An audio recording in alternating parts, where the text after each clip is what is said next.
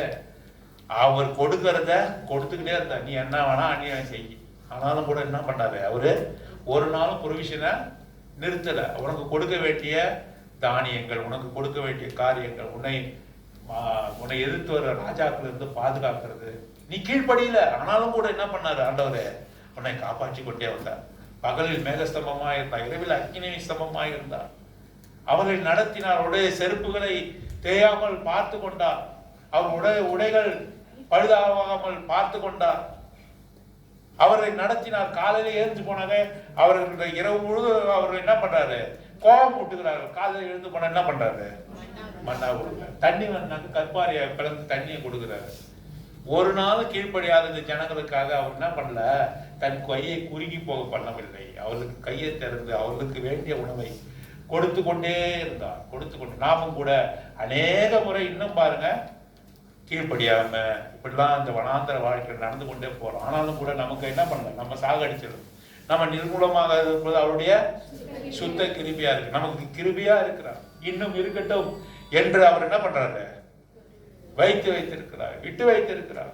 இதை பிடுங்கி நெருப்புல போடுன்னு சொல்றார் தோட்டக்காரன். தோட்டத்தை பார்த்து கொண்டிருக்கிறவர் என்ன சொல்றாரு? இன்சார்ஜ் என்ன சொல்றாரு? இன்னும் இருக்கட்டும் என்று சொல்றார். இன்னும் இருக்கும்படியாக நம்மை வைத்திருக்கிறார். அநியாயம் செய்கிறவர்கள் அவருடைய ப்ரொவிஷன்ஸை ஒரு நாள் நிறுத்த, அவர் நமக்கு செய்ய வேண்டிய காரியங்களை ஒரு நாளும் அவர் நிறுத்தவில்லை என்று சொல்லி பார்க்கிறோம். அவர்கள் அந்த பிராமிஸ்ல வாக்குத்தத்தம் பண்ணப்பட்ட நிலத்துல போய் அதனுடைய விளைச்சலை புசிக்கும் அளவும் வானத்திலிருந்து வந்த மண்ணா நிக்கல. அவங்க எப்ப அங்க போனாங்களோ அப்பதான் என்ன நினைச்சு? இது இருந்துச்சு. நம்மை நடத்தி கொண்டு வருகிறார். எல்லாவற்றையும் முடிந்த பிறகு அங்கே இருக்கும் பொழுது இதெல்லாம் நமக்கு தேவையற்ற ஒன்றாக இருக்கிறது. ஆக அதை நிறுத்துகிறார் என்று சொல்லி கடைசியாக பின்னும் யோசுவா 13 வாசிங்க. பின்னும் யோசுவா எரிகோவின் வெளியிலிருந்து தன் கண்களை ஏறெடுத்து பார்க்கும்போது இதோ ஒருவர் அவனுக்கு எதிரே நின்றார். உரியின் பட்டயம் அவர் கையில் இருந்தது. யோசுவா அவரிடத்தில் போய், நீர் எங்களை சேர்ந்தவரோ எங்கள் சத்துருக்களை சேர்ந்தவரோ என்று கேட்டான். பாருங்க, இப்போ கில்கால்ல இருக்கிறாங்க எல்லாரும். கில்கால்ல இருந்து எரிகோ எத்தனை கிலோமீட்டர்? 2 கிலோமீட்டர். இங்க இருந்து சமனான வெளி நினைச்சிங்க. ஒரு டெசர்ட்ல இருக்கிறீங்க நினைத்துக் கொள்ளுங்கள். இங்க இருந்து பார்த்தா 2 கிலோமீட்டர்ல இருக்கிற எரிகோ தெரியுது. எப்படி தெரியுதுன்னா, ஃபோர்ட்டிஃபைடு சிட்டி. எப்படின்னா யாருமே அதை உடைக்க, இம்ப்ரெக்னபிள் என்று ஒரு வார்த்தை ஆங்கிலத்தில் இருக்கிறது. அது உடைத்து போட முடியாத நகரமாக, பாதுகாக்கப்பட்ட நகரமாக அங்க எது இருக்குது? எரிகோ. ஒரு உதாரணம் சொல்லணும்னா எப்படி சொல்லலாம்? ராகாப் எங்கே வசித்தார்? மதிலே வசித்தா. மதிலே ஒரு வீடு இருக்குது. மதிலே ஒரு வீடு இருக்குனாக்கா மதில் எவ்வளவு பெருசா இருக்கும் பாருங்க. ராகாப் மதில்ல வசித்தா. அவதான் மதில்ல இருந்து கயிறை இறக்குறா. அப்படின்னா ஒரு வீடையே என்ன பண்ண, அந்த மதிலுக்குள்ளாக வீடே இருக்குது. அப்படின்னா அதோட கனம் மொத்தம் எவ்வளவு பெருசா இருக்குன்னு பாத்துங்க. இதுவரை இப்பேற்பட்ட நகரத்தை அவர்கள் பார்த்ததே கிடையாது. இஸ்ரவேல் ஜனங்க இப்படிப்பட்ட அநேக ஊர்களின் வழியாக அவர் வந்திருக்கிறார்கள். ஆனாலும் கூட இப்பேற்பட்ட ஃபோர்ட்டிஃபைடு சிட்டி, அவர்கள் பாதுகாக்கப்பட்ட அது இப்பேற்பட்ட ஒரு நகரத்தை அவர்கள் ஒரு நாள், மதில்களை கொண்ட நகரத்தை ஒரு நாள் அவங்க பார்த்து கிடையாது. அப்படியே பார்க்கறான். எங்க ஒரு அந்தி சமயத்துல சாயங்கால வேலையில நின்று கொண்டு அப்படி எட்டி பார்க்கறான். அவனுடைய மனசுல பல காரியங்கள் ஓடுது. ஆண்டவர் சொன்ன எல்லா காரியத்தையும் செய்து முடிச்சிட்டோம். அவருக்கு நன்றி செலுத்த சொன்னா செஞ்சிட்டோம். விருத்த சேதனம் பண்ண சொன்னா செஞ்சிட்டோம். சந்தோஷமா என்ன செஞ்சோம்? பஸ்காவை ஆசரித்தோம். புளிப்பில்லாத அப்ப பண்டிகை அனுசரித்தோம். 7 நாட்கள் முடிந்தது. இப்ப பார்க்கறான், தகர்க்கவே முடியாம எரிகோ இருக்குது. இதை எப்படி நம்ம ஆண்டவர் நம்ம கிட்ட கொடுப்பாருன்னு அப்படி எட்டி அவனுடைய சிந்தனை யோசிக்கிறான். ஏன் யோசிக்கிறான்? யோசுவா ஏன் எப்படி யோசிக்கிறான்? இது எப்படி நம்ம தகர்க்கணும் அப்படின்னு யோசிக்கிறான். ஏன் யோசிக்கிறான்? Moses was a leader Joshua was a commander of the army. அப்படின்னா என்ன? மோசே இந்த ஜனங்களை வழிநடத்தி வந்தபோது எப்பெல்லாம் போர் வருமோ மோசையை போய் கத்தி எடுத்து சண்டை பண்ண மாட்டார். யார் சொல்லுவார்? நீ லீடர் அப்படின்னா என்ன? அதை வழி நடத்துகிறார். அவருடைய கை உயர்ந்து இருக்கும் பொழுது அங்கே எதிராளி தோற்று போனான். கை குறின பொழுது கீழே விழுந்த பொழுது அங்க இஸ்ரவேல் ஜனங்கள் அவர்கள் மேற்கொண்டார்கள் என்று சொல்லி பார்க்கிறோம். அப்ப போர் செய்தது யாரு? யோசுவா. போர் செய்வதில் யுத்த வீரன் யாரு? யோசுவா. மோசே யாரு? அவர் ஒரு லீடர். ஆகவே இவனுடைய சொந்த யோசனை யோசிக்கலாம், எப்படி இந்த இதை என்ன பண்ணலாம், இந்த எரியோனுடைய இந்த மதில்களை எப்படி தகர்த்து எப்படி உள்ளே போகணும்னு இவனுடைய தலைமையில நினைச்சு பார்க்கலாம். நாம கூட என்ன செய்யறோம்? பிரச்சனைகள் வரும்போது எப்படி இந்த பிரச்சனையை அவங்ககிட்ட கடை வாங்கலாமா, இவன் கிட்ட 10,000 கொடுக்கணும், அவங்ககிட்ட 10,000 15,000 வாங்கி இவனுக்கு 10,000 கொடுத்து 5,000 நம்ம வச்சுக்கோ. எவ்வளோ யோசனை வருது இல்ல? ஏன்?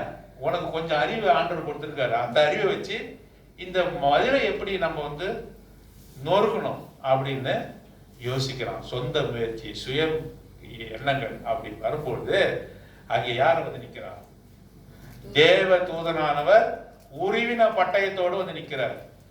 பட்டையெல்லாம் கட்டிக்கின்னு இப்படி நிற்கிறாரா? இல்ல, அந்த உருவின பட்டயம்னா கையில பட்டயம் அதோட நிற்கிறார். மனுஷ ரூபத்துல நிற்கிறார். தேவ தூதனானவர் நிற்கிறார். ஏஞ்சல் ஆஃப் த லார்ட் என்று இங்க போடப்பட்டிருக்கிறது யாருன்னு சொன்னா ஆண்டவராகிய இயேசு கிறிஸ்து. இங்கே சொல்லப்படும் போது அவர் தேவ தூதனானவர் என்று சொல்லப்பட்டிருக்கு. இங்க பாருங்க, எல்லாம் பாருங்க, நான் 5 நிமிஷத்துல முடிச்சிடுறேன். என்ன பாருங்க, தேவ தூதனானவர் என்று சில இடங்கள்ல வருது. அது ஆண்டவரே அங்கே வந்திருக்கிறார். ஏனென்று சொன்னால் ஆண்டவர் நேரடியாக வர முடியாது. ஏனென்று சொன்னால் அவர் அருவமற்ற தேவன். அவர் ப்ரீ இன்கார்னேட் கிரைஸ்ட் ஆர் தியோபெனி என்று சொல்கிறார்கள். பழைய ஏற்பாட்டில் சில இடங்கள்ல ஆண்டவர் தேவதூதனை போல வந்தார். ஒரு சில இடங்களை கவனிங்க, ஒரு சில இடங்களை சொல்ற. மாம்ரேயின் சமபூமியிலே ஆதியாகம புத்தகம் 18ஆம் அதிகாரத்திலே 3 பேர் ஆபிரகாமை சந்தித்தாங்க. 3 தேவதூதர்கள் என்று போடப்பட்டிருக்கு. மம்ரேயின் சமபூமியிலே, பிளைன்ஸ் ஆஃப் மேம்ரே என்று பார்க்கணும். 3 தேவதூதர்கள். அவர்கள் எப்படி வந்தாங்க? ஊர்வின பட்டயத்தோடு வந்தாங்களா? இல்ல, லைக் எ டிராவலர்ஸ். அவர்கள் வழிபோக்கர்களை போல வந்தாங்க. அவனோடு கூட பேசினார்கள். 2 பேர் என்ன கிளம்பி போயிட்டாங்க. 3 பேர் வந்தாங்க. அதுல 2 பேர் கிளம்பி போயிட்டாங்க. எங்க? சோதோம் குமார நோக்கி போறாங்க, அழிக்க முடியாது போறாங்க. ஒருவர் மாத்திரம் தங்கி இருந்தாரு. ஆபிரகாமோட ஒரு தேவதூதர் தங்கி இருந்தாரு.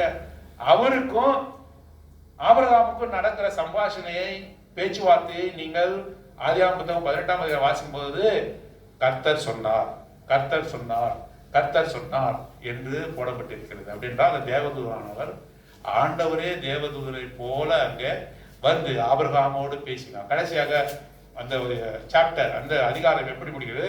கர்த்தர் அவனை விட்டு போனார். தேவதூதன் போனான் போல, கர்த்தர் அவனை விட்டு போனார் என்று சொல்லி அங்கே ஆதியாகம புத்தகம் 18ஆம் அதிகாரத்தில் போடப்பட்டது. நியாயாதிபதிகள் 6ஆம் அதிகாரத்திலே கிதியோன் அங்கே இருக்கிறான், போரடித்துக் கொண்டு இருக்கிறான், மீதியானர் அடிமையாக இருக்கிறான். பராக்கிரமசாலியே என்று அவர் கர்வாலி மரத்தின் கீழாக இருந்து ஒரு தேவதூதனானவர் சொன்னார் என்று போடப்பட்டிருக்கிறது. அவர் பேசின வார்த்தை கிதியோனுக்கும் அவருக்கும் உண்டான அந்த சம்பாஷணையை பார்க்கும்போது அது ஆண்டவராகிய இயேசு கிறிஸ்து. ஏனென்று சொல்ல அவர் பணிந்து கொள்கிறார், அவருக்கு காணிக்கை கொடுக்கிறார். தேவதூதனானவர் ஒரு நாளா காணிக்கை கொடுத்தா வாங்க மாட்டாங்க. அவர் ஆராதிச்சாக்கா ஏற்றுக்கொள்ள மாட்டாங்க. பாருங்க, வெளிப்படுத்துகிற விசேஷத்துல வாசிக்கும் போது தேவனுக்கு முன்பாக யோவான் அங்கே விழுந்து பணிகிறான். அவன் சொன்னான், ஒன்ன போல நானும் ஒரு மனுஷன், என்னையா பண்ணிடுற அப்படின்னு தேவ தூதன் கேட்பார். ஆனால் இங்கே நான் சொல்கிற குறிப்பை எல்லா இடத்துலையும் பார்த்தாக்கா அப்படி அல்ல, அவர் அந்த ஆராதனையை ஏற்றுக்கொண்டார் என்று சொல்லிப்பார். நியாயாதிபதிகள் புத்தகம் 13ஆம் அதிகாரத்திலே நாம வாசிக்கும் போது மனோவா அவருடைய மனைவியை குறித்து வாசிக்கிறோம். மனோவா மனைவிக்கு முதல்ல தரிசனமானார் தேவதூதனார். பிறகு மனோவாவுக்கு தரிசனமானார்.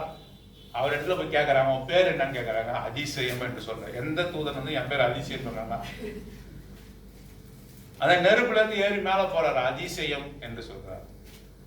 தானியேல்ல வாசிக்கிறோம், சாத்ராக் மேஷாக் ஆபேத்நேகோ அவர்களோடு கூட அந்த நெருப்புல யார் இருந்தா? ஆண்டவரே. ஆண்டவரே அங்கே தேவதூதனானவராக அங்கே இருந்தார் என்று சொல்லி பார்க்கிறோம்.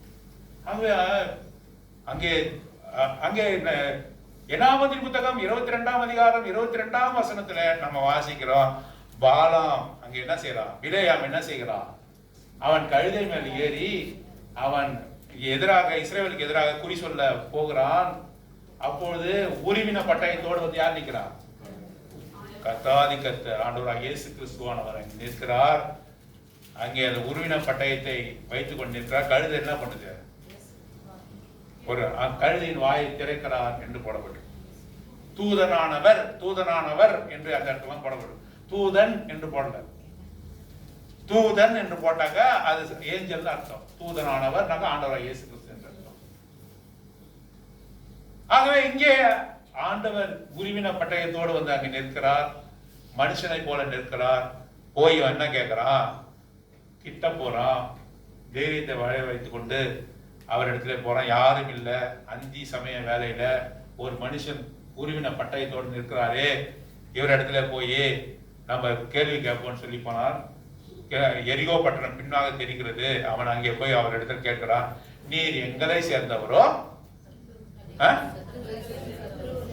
நீர் சத்துருவை சேர்ந்தவர். எங்க வாசிங்க? சேர்ந்தவரோ? அட்வைசரி என்று போடப்பட்ட சத்துருவை சேர்ந்தவரோ என்று கேட்டார். கேள்வியே தப்பு. சில பேர்லாம் கேள்வி கேட்டாக்க முதல்ல கேள்வி ஒழுங்கா கேட்கலாம், கேள்விக்கு பதில நம்ம சொல்ல மாட்டோம். சில பேர் திமிர்த்தனமா கேட்டார். இப்ப பிள்ளைங்க வந்து நம்ம ஏன் சாப்பாடு கொடுக்க மாட்டியா? எப்படி? won't you give food? children ask. won't you give food breakfast? அப்படின்னாக்கா எப்படி கேட்கலாம்? அம்மா சாப்பாடு கொடுங்க அப்படின்னு கேட்கலாம். சாப்பாடு இருக்குதாம்மா? சாப்பாடுக்கு படம் இல்லையா? அது எப்படி? அது கேள்வி. சாப்பாடுலாம் கொடுக்க மணி நான் சாப்பாடு கொடுக்க மாட்டியா அப்படின்னாக்க என்னது? அதுவும் கேள்விதான். அம்மா மணி ஆயிடுச்சு சாப்பாடு கொடு. அது எப்படி இருக்கு? நீ எப்படி கேட்கறியோ அதுக்கு தான் இந்த பதில். இவன் நேரா போய் என்ன கேட்கறான்? நீ எங்களை சேர்ந்தவரோ எதிராளி சேர்ந்தவரோ கேட்டாக்கா நான் ஒன்னா சேர்ந்தவனும் கிடையாது அவனை சேர்ந்தவனும் கிடையாது பதில் சொல்றாரு. கூகுள்ல சிலதெல்லாம் ஆன்சருக்கு பண்ணுவீங்கல்ல, கேட்பீங்கல்ல. நம்ம கேட்க தெரியாம கூகுள்ல வந்து சர்ச் பண்ணுவோம். அப்ப என்ன சொல்லலாம்? ஒரே ஐடியா ஆயிடுச்சு, இப்படி கேட்கலாமான்னு அண்டர்ஸ்டாண்ட்? உங்களுக்கு தெரியுமா? நீங்க வந்து கேட்க தெரியாம கேள்வி கேட்கறீங்கன்னா சரியான ஃப்ரேசஸ் இருந்தாக்கா கூகுள் என்ன பண்ண, கூகுளோ மற்ற சர்ச் இன்ஜினோ ஒரே ஐடியா அடிச்சுட்டு நீ கேட்டதுக்கு சொல்லும். ஆனா ரெண்டு கேள்வியோடு நிறுத்தும். ரெண்டு தான் உனக்கு சர்ச் இன்ஜின்ல வரும். நீ சரியான முறையில் கேட்டா லட்சக்கணக்கான பதில உனக்கு வந்து கொடுத்து கொண்டே இருக்கும். நீ சரியான முறையில் கேள்வி கேட்டா. அப்போ கேள்வி கேட்கும் போது ஒழுங்கா கேட்கணும். யார் இடத்துல எப்படி பணிஞ்சு கேட்கணும் கேட்கணும். இல்லைன்னா அதை பத்தி உனக்கு என்ன பான்னு சொல்லிட்டு ஆண்டவர் சொல்லுவார். நீ என்ன சேர்ந்தவரோ அவங்கள சேர்ந்தவங்களோனாக்கா என்ன சொல்லுவாரு? நீங்க போய் என்ன கேட்டேன்? உருவின பட்டயத்தோடு நிற்கிறீரே, நீங்க யாருங்க அப்படின்னு கேட்டிருக்கணும். இந்த மாதிரி திமிர்த்தனமான கேள்வி கேட்டதுனால ஒன்ன சேர்ந்தவனும் அல்ல, என்ன சேர்ந்தவனும் அல்ல, அவங்கள சேர்ந்தவன் அல்ல. அப்ப அவர் என்ன சொல்றாரு? அதற்கு அவர், நான் கர்த்தருடைய சேனையின் அதிபதியாய் இப்பொழுது வந்தேன் என்றார். அப்போது யோசுவா தரையிலே மூங்குப்புற பணிந்து கொண்டு அவரை நோக்கி, என் ஆண்டவரே தமது அடியேனுக்கு சொல்லுகிறது என்னவென்று கேட்டார். பாருங்க, நான் கர்த்தருடைய, இப்ப கர்த்தரை சொல்றார், நான் கர்த்தருடைய சேனையின் அதிபதியா, ஆர்மிஸ் ஆஃப் கமாண்ட். நீ யாரு? நீ ஒரு கமாண்டர் தான். நீ போர்களை புரிகிறவன் தான். ஆனா நான் யார் தெரியுமா? சேனைகளின் கர்த்தருடைய கமாண்ட். உன்னை விட பல லட்சம் மடங்கு வல்லமை வாங்க. நீ மனுஷன், நான் ஆண்டவர். அவனுக்கு புரிய வைக்கிறேன்.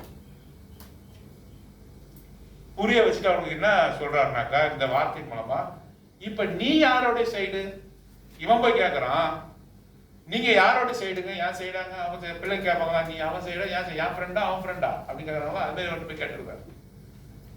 ஆண்டவர் கேட்கிறாரு, நீ யார் சைடு? என் பக்கம் இருக்கிறியா எனக்கு எதிராக நிக்கிறியான்னு கேட்கறாரு. அதுதான் இதோட வார்த்தை. ஆண்டவர் எடுத்து ஆண்டவர் நம்ம எடுத்த பார்த்து என்ன கேட்கிறாரு? அவரு நம்ம சைட்ல வரணும். நம்ம ஒரு நாள் எதிர்பார்க்க கூடாது. நம்ம ஜெபம் பண்ணும் போது என்ன செய்யறோம்?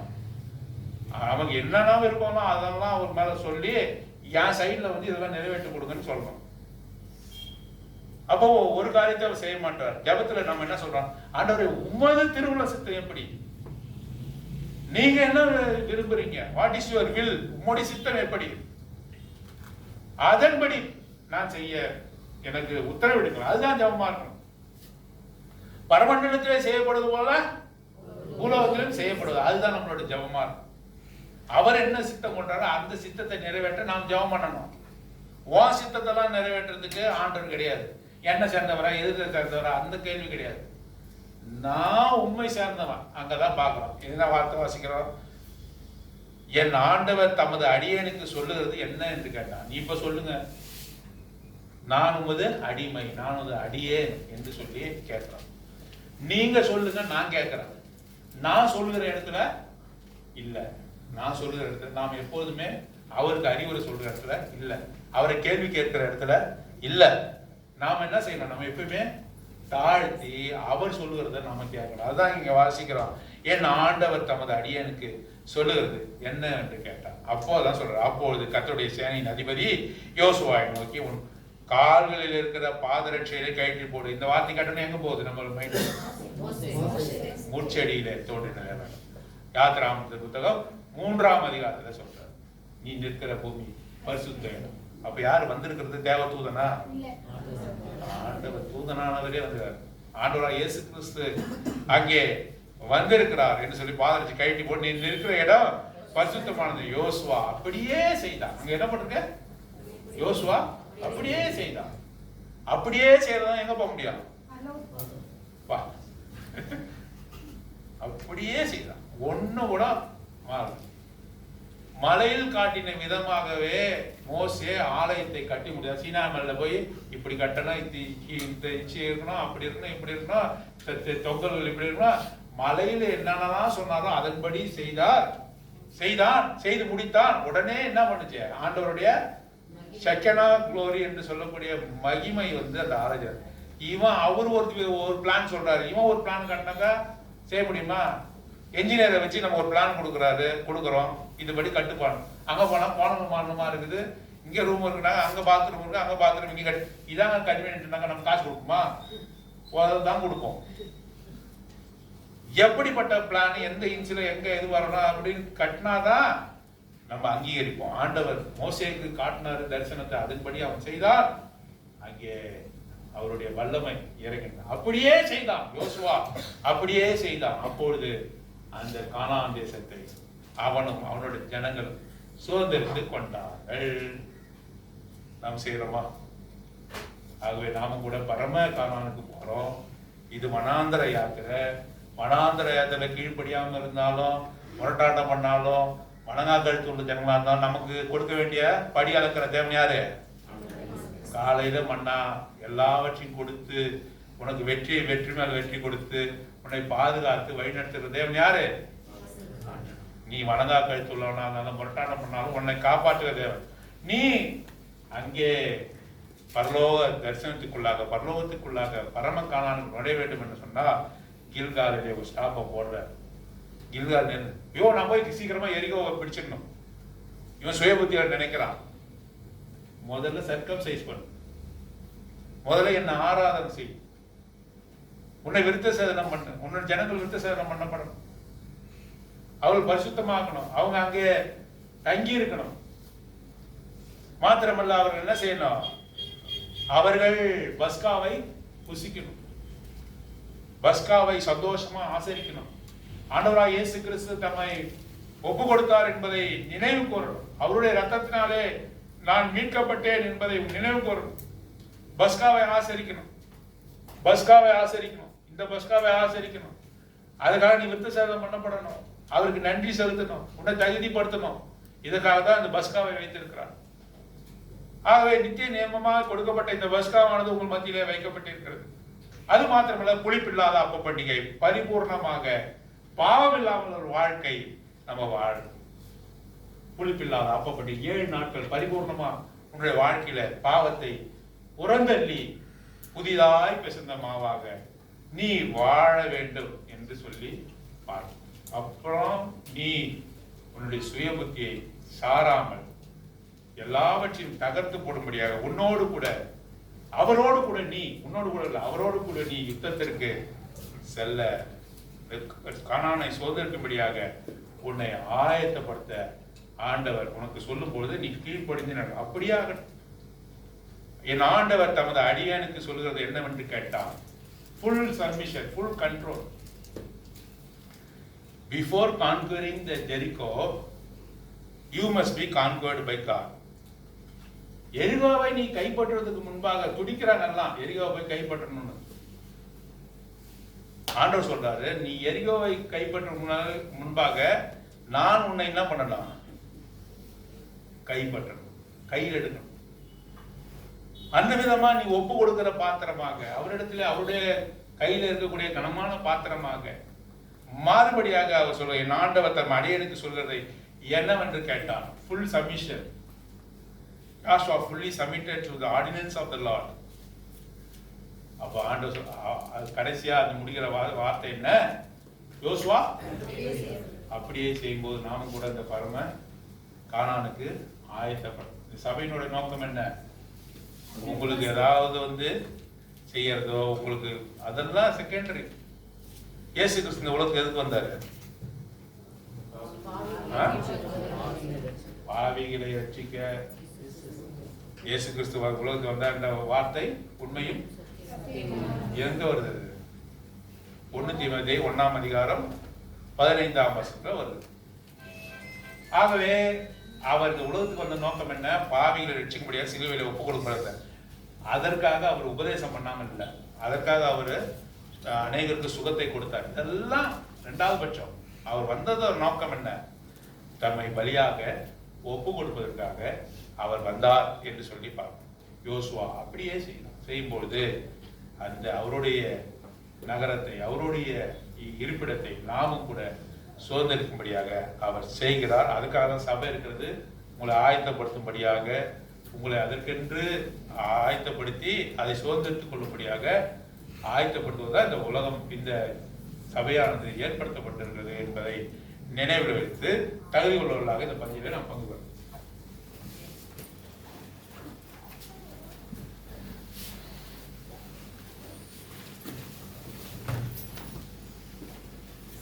நாம் முழங்கால் படியெல்லாம் நம்மை ஒப்புக் கொடுக்கலாம்.